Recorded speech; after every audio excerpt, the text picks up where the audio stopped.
국경이라는 말을 들으면 가장 먼저 떠오르는 게 뭔가요? 철조망? 저만 그런 건가요? 여러분도 무섭게 생긴 세관직원과 훈련된 탐지견들이 지킨 곳을 상상하나요? 하지만 세계의 모든 국경이 철조망으로 울타리가 쳐 있는 것은 아니랍니다. 가장 특이하고 이상하기도 한 전 세계의 희한한 국경들을 살펴봅시다. 1번 마카오, 중국. 인생이 너무 쉽게만 느껴지거든 마카오와 중국 사이의 국경으로 향하세요. 재미있는 점은 홍콩과 마찬가지로 마카오 사람들은 도로 좌측 운전을 하고 중국 사람들은 도로 우측 운전을 합니다. 하지만 이것 좀 들어보세요. 수백 년간의 포르투갈 식민지였던 마카오는 지금은 중국의 일부입니다. 그 때문에 공식 명칭도 중화인민공화국 마카오 특별행정구로 아주 깁니다. 숨 좀 쉴게요. 그래서 중국에서 마카오로 운전할 때는 같은 나라라고 해도 주행도로의 측면을 바꿔야 합니다. 이 마법은 헝킨 섬과 마카오 사이에 있는 연화대교에서 일어납니다. 중국 쪽에서 운전하다 보면 다리 밑으로 빙빙 돌아서 가게 되는데 이상하게 생긴 꽈배기 같은 도로를 지나고 나면 도로의 반대편으로 나오도록 되어 있습니다. 2번 폴란드, 우크라이나. 폴란드와 우크라이나의 국경은 두 나라 사이의 단순한 선이 아니라 예술품입니다. 폴란드 와레주와 우크라이나 국경 사이에 위치한 땅을 공중에서 보면 거대한 물고기 두 마리가 보입니다. 여러 종류의 식물을 이용해 만든 이 놀라운 대지 미술은 폴란드 예술가 야로슬라브 코지아라의 작품입니다. 국경에 있는 두 물고기에는 깊은 뜻이 담겨 있는데요. 예술가는 두 나라 사이의 경계는 그저 형식적이란 것을 표현하고자 했습니다. 3번 브라질, 아르헨티나, 파라과이. 두 나라가 아닌 세 나라를 한꺼번에 구분하는 국경은 어떨지 궁금하네요. 제가 말씀드린 이곳은 삼중 국경으로 알려진 곳인데요.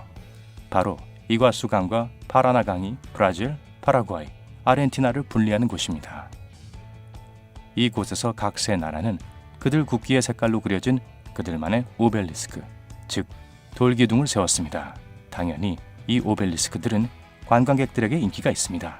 기둥 하나하나에서 세 나라 모두를 동시에 볼 수 있거든요. 4번 미국, 러시아. 여러분은 베링 해협 중앙에 있는 한 쌍의 바위섬인 다이오메드 제도에 대해 들어본 적이 있나요? 시베리아와 알래스카 본토 사이에 위치한 이 두 섬은 불과 3.7km 밖에 떨어져 있지 않아서 이 두 섬을 바라보면 같은 제도에 속하는 섬들이란 걸 알 수 있습니다. 하지만 이 두 섬이 아무리 가까이 있는 것처럼 보일지라도 각각 다른 나라에 속하며 국제 날짜 변경선에 의해 분리됩니다. 큰 다이오메드 섬은 러시아, 작은 다이오메드 섬은 미국에 속합니다. 하지만 잠깐만요. 그게 다가 아닙니다. 두 섬 사이의 거리는 매우 가깝지만 큰 다이오메드 섬은 작은 다이오메드 섬보다 21시간 앞서 있습니다. 기억하시겠지만 이 현상은 국제 날짜 변경선이 두 섬 사이를 통과하기 때문에 발생합니다. 그래서 큰 다이오메드 섬은 내일 섬, 작은 다이오메드 섬은 어제 섬으로 알려져 있습니다.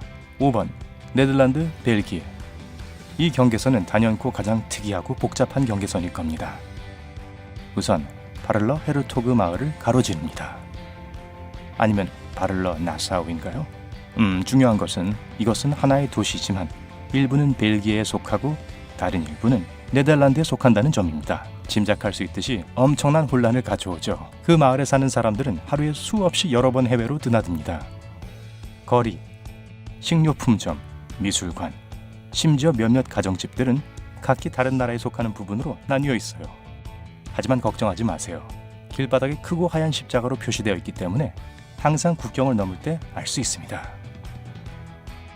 6번 바티칸시, 이탈리아. 세계에서 가장 작은 나라 바티칸시는 자치국가입니다. 길이 3.2km에 불과한 이탈리아와의 국경에 둘러싸여 있고 전체 면적이 0.4제곱킬로미터를 조금 넘습니다. 뉴욕 센트럴파크의 약 8분의 1 크기죠. 바티칸시는 고유의 우표, 대중매체, 국가, 국기가 있습니다. 이 도시국가는 자동차 번호판과 여권을 발급할 수 있습니다. 기념품 판매, 기부금, 박물관 입장료가 국가의 예산을 충당합니다. 바티칸에 단 한 가지 없는 것이 있는데요.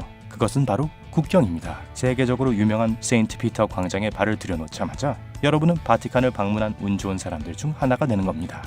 7번 브라질, 아르헨티나. 이 두 나라 사이의 국경은 아마도 세계에서 가장 아름다울 거예요. 여러분이 이과수 강에 위치한 세계에서 가장 큰 폭포인 이과수 폭포를 본 적이 있다면 아마 이에 동의할 겁니다. 이 폭포에서 가장 높은 폭포인 악마의 목구멍은 매우 인상적입니다. 높이가 79m 이상이고 너비가 약 149m나 되는 이 크고 가파른 폭포는 아르헨티나와 브라질 사이의 경계를 표시합니다. 8번 헝가리, 슬로바키아, 오스트리아. 3국의 국경이 만나는 지점을 삼합점이라고 하는데 이런 지점은 세계 170여 개가 있습니다. 그 중 하나는 유럽에 위치해 있는데요. 평범한 석재 피크닉 테이블처럼 보입니다. 하지만 사실 이 테이블은 오스트리아, 헝가리, 슬로바키아가 만나는 삼합점입니다. 오늘날 세 나라는 모두 쉥겐 지역의 일원이기에 이곳에서 국경 통과 구역이나 세관원은 볼 수 없습니다. 삼합점은 각국 역사의 다른 시점들과 관련된 기념비와 지평선 끝까지 끝없이 펼쳐진 들판으로 둘러싸여 있습니다. 이곳의 적막함이 기분 나쁘게 느껴질 수도 있겠지만 대도시의 혼잡과 소란스러움에 지쳤다면 방문하기에 안성맞춤인 장소죠. 9번 스페인, 포르투갈. 지금까지 가장 특이한 경계선과 가장 아름다운 국경을 살펴봤습니다. 가장 재밌는 국경은 어떨까요?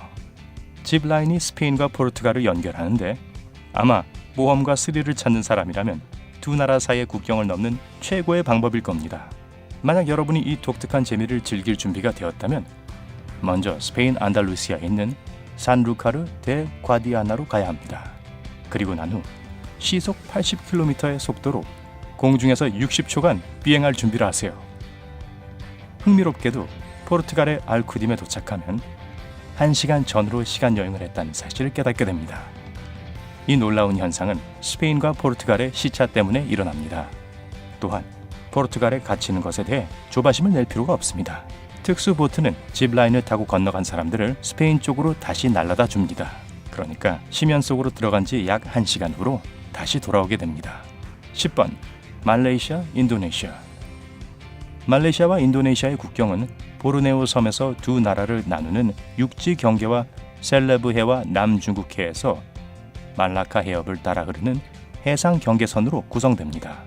그런데 문제는 육지의 해상 경계선이 최근까지도 명확하게 규정되지 않고 있습니다. 두 나라는 1975년에 그들의 공통 국경의 조사와 구분을 시작했는데 2000년에야 끝났습니다. 그리고 2006년 말레이시아와 인도네시아는 28개의 지도를 승인했는데 이 지도들은 여전히 전체 국경 2018km 중에서 1821km만을 정의하고 있습니다. 아직 할 일이 남아있는 것 같네요. 특이한 국경선을 본 적이 있나요? 그렇다면 여러분의 경험에 대해 아래 댓글로 적어주세요. 이 비디오에 좋아요를 주고 친구들과 공유하고 구독을 눌러서 삶의 밝은 면으로 이동하는 것 잊지 마세요.